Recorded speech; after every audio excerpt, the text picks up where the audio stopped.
আমাদের দেশের নেতা মন্ত্রীর ছেলেরা কোথায় পড়ে? সরকারি স্কুল না প্রাইভেট স্কুল? প্রাইভেট স্কুলেই পড়ে, নামি দামি হাইফাই প্রাইভেট স্কুলে পড়ে। আর যারা একটু বড় নেতা রয়েছে তাদের ছেলে মেয়ে তো ইন্ডিয়ার বাইরে গিয়ে পড়াশোনা করছে। তো একটাও দেখাতে পারবে না নেতার ছেলে সরকারি স্কুলে পড়ছে।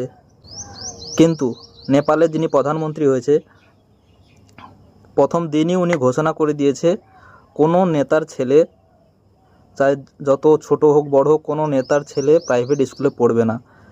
প্রাইভেট স্কুলে যদি ভর্তি করায় তাহলে তাকে ইস্তফা দিয়ে দিতে হবে।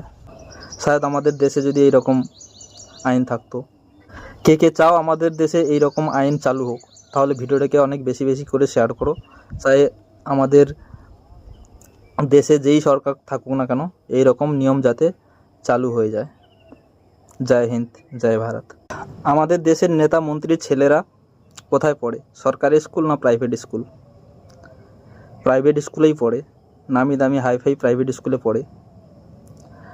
আর যারা একটু বড় নেতা রয়েছে তাদের ছেলে মেয়ে তো ইন্ডিয়ার বাইরে গিয়ে পড়াশোনা করছে। তো একটাও দেখাতে পারবে না নেতার ছেলে সরকারি স্কুলে পড়ছে।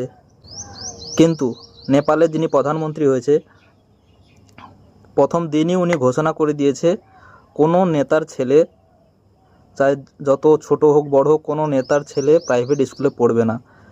প্রাইভেট স্কুলে যদি ভর্তি করায় তাহলে তাকে ইস্তফা দিয়ে দিতে হবে। শায়দ আমাদের দেশে যদি এইরকম আইন থাকতো। কে কে চাও আমাদের দেশে এইরকম আইন চালু হোক? তাহলে ভিডিওটাকে অনেক বেশি বেশি করে শেয়ার করো।